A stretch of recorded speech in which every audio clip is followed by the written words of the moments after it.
Apakah kalian tahu, untuk memahami suatu hakikat dari ilmu pengetahuan, kita membutuhkan ilmu filsafat. Maka dari itu, pada kali ini kita akan membahas mengenai sejarah psikologi pada masa pencerahan, yang nantinya kita juga akan membahas mengenai filsafat tentang bagaimana cara manusia berpikir untuk memahami suatu ilmu pengetahuan. Spirit of Mechanism. Jadi kita akan membahas yang pertama mengenai Spirit of Mechanism. Dalam filsafat, melihat fenomena alam sebagai sesuatu yang bisa dijelaskan dengan materi, gerak, dan hukum-hukum fisika. Pandangan ini menolak gagasan organisme yang lebih kompleks dan menganggap fungsi biologis hanya sebagai proses fisik dan kimia. Spirit of Mechanism beranggapan bahwa seluruh fenomena alam, termasuk tubuh manusia, hanya dapat dijelaskan secara ilmiah. Pemikiran René Descartes. René Descartes adalah seorang filsuf yang dikenal dengan pemikiran rasionalisme, yang menekankan bahwa akal atau rasio adalah sumber utama untuk memperoleh pengetahuan, bukan hanya bergantung pada panca indera yang bisa menipu. Descartes terkenal dengan prinsipnya cogito ergo sum, yang artinya aku berpikir, maka aku ada, yang menjelaskan bahwa dengan berpikir kita bisa membuktikan bahwa kita ada. Prinsip ini menunjukkan bahwa berpikir adalah bukti eksistensi kita sebagai individu.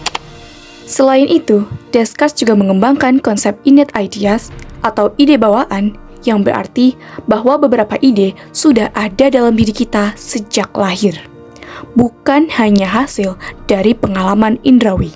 Pemikiran ini juga berpengaruh kepada teori nativisme dalam psikologi. Selain itu, Descartes juga mengemukakan bahwa teori dualisme yang menyatakan jiwa dan tubuh adalah dua hal yang berbeda, tetapi saling berinteraksi. Tubuh adalah materi yang bisa dijelaskan dengan hukum fisika, sementara jiwa adalah non-materi yang berkaitan dengan pikiran dan proses mental. Menjelaskan dasar filsafat pada psikologi baru. Yang pertama ada positivisme dari Auguste Comte yang memberikan penjelasan bahwa pengetahuan hanya berdasarkan fakta yang bisa diamati secara objektif, bukan pengalaman pribadi. Yang kedua adalah materialisme. Tokoh-tokohnya seperti Anaximenes, Feuerbach, Thomas Hobbes, dan Karl Marx menjelaskan bahwa semua fenomena, termasuk pikiran, dijelaskan secara fisik tanpa mengakui adanya hal non-fisik seperti jiwa atau Tuhan. Yang ketiga yaitu empirisme, yang tokoh-tokohnya ada Bacon, Hobbes, Locke, dan Hume, yang menyatakan bahwa pengetahuan diperoleh melalui pengalaman indrawi dan observasi, bukan dari akal atau ide bawaan. Relevansi dasar filsafat psikologi baru dalam praktik psikologi. Pada positivisme, relevansinya terlihat jelas dalam metode penelitian ilmiah dan eksperimental. Penelitian psikologi saat ini mengutamakan data yang dapat diamati dan diukur secara objektif, seperti pengukuran perilaku atau reaksi otak dengan menggunakan teknologi atau tes psikologi standar. Contoh praktiknya, penggunaan psikometri untuk mengukur kecerdasan, kepribadian, atau depresi yang semua didasarkan pada data yang dapat diuji dan diukur. Pada materialisme, relevansinya dapat terlihat dari bidang neuropsikologi dan psikologi biologis, di mana proses mental seperti pemikiran dan emosi dapat dijelaskan dengan melihat aktivitas otak dan mekanisme biologis lainnya. Contoh praktiknya yaitu penggunaan obat-obatan untuk mengobati gangguan mental, misalnya antidepresan untuk depresi, yang berdasarkan pemahaman bahwa kondisi mental terkait dengan proses kimia dan fisik di otak.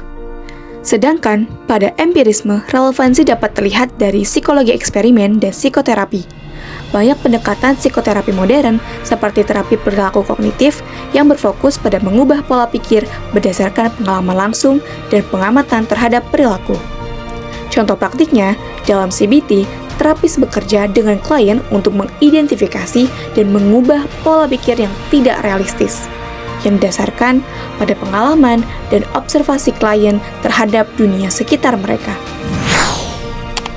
Dampak dari dasar filsafat baru dalam praktik fisiologi. Beberapa dampaknya yaitu yang pertama adalah perubahan orientasi praktik, yaitu filsafat mendorong psikolog untuk tidak hanya fokus pada gejala psikologis, tetapi juga pada akar penyebabnya. Yang kedua itu adalah peningkatan pemahaman etika, yaitu filsafat baru membantu psikolog untuk memahami dan mengatasi tantangan etika yang muncul dalam praktik psikologi. Yang ketiga itu adalah pengembangan pendekatan baru, yaitu filsafat memicu pengembangan pendekatan baru dalam praktik psikologi seperti psikologi humanistik, konstruktivisme, dan pendekatan yang lebih holistik. Yang keempat, pemikiran kritis terhadap asumsi, yaitu filsafat baru mendorong psikolog untuk mempertanyakan asumsi dasar tentang manusia, perilaku, dan maknanya.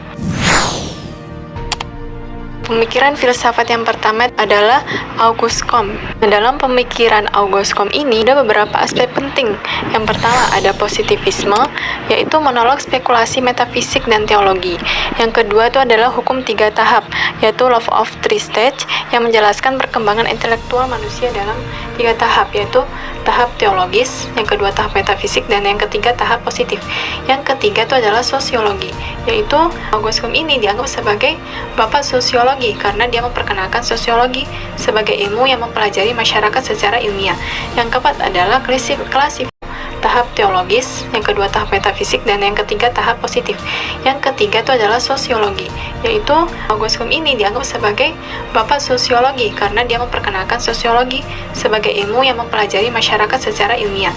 Yang keempat adalah klasifikasi ilmu pengetahuan, yaitu mengembangkan sistem klasifikasi ilmu pengetahuan yang membagi ilmu pengetahuan menjadi 6 cabang utama, yaitu matematika, astronomi, fisika, kimia, biologi, dan sosiologi.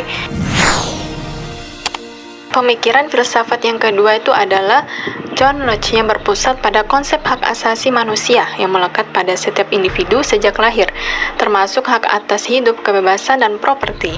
Dalam pemikiran John Locke ini ada beberapa aspek penting. Yang pertama itu adalah hak asasi manusia yang melekat, yaitu berpendapat bahwa setiap individu memiliki hak-hak alami yang tidak dapat dicabut oleh pemerintah.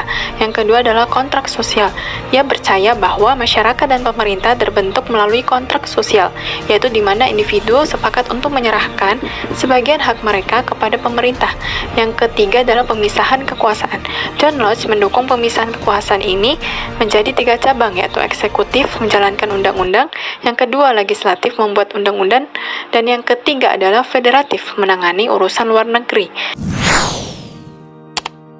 Dasar pemikiran filsafat yang ketiga itu adalah George Berkeley, yaitu adalah imaterialisme dan idealisme subjektif. Tadi berpendapat bahwa realistis sepenuhnya itu bergantung pada pikiran dan persepsi, dan tidak ada substansi material yang independen dari pikiran yang mempersepsikannya. Nah, ada beberapa poin utama dalam pemikiran George Berkeley.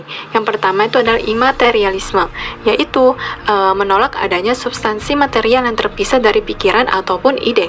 Yang kedua adalah idealisme subjektif, yaitu menurut Berkeley bergantung pada persepsi individu, yaitu tidak ada dunia yang ada secara independen dari pikiran yang mempersepsikannya. Yang ketiga adalah semua pengetahuan berasal dari persepsi. Jadi Berkeley percaya bahwa semua pengetahuan kita ini berasal dari persepsi indera. Yang keempat adalah Tuhan sebagai sumber persepsi, yaitu Berkeley berpendapat bahwa Tuhan adalah sumber dari persepsi yang teratur dan konsisten yang kita alami. Keempat adalah John Stuart Mill, yaitu dikenal sebagai seorang filsuf Inggris ekonomi politik. Dasar filsafat yang kelima itu adalah David Hartley. Ia adalah seorang dokter dan juga filsuf dari Inggris yang dianggap sebagai pendiri dari asosiasionisme. Asosiasi dalam psikologi mengacu pada hubungan mental antara konsep, peristiwa, ataupun keadaan mental yang biasanya berasal dari pengalaman. Sekian video dari kami. Mohon maaf atas kesalahan-kesalahan.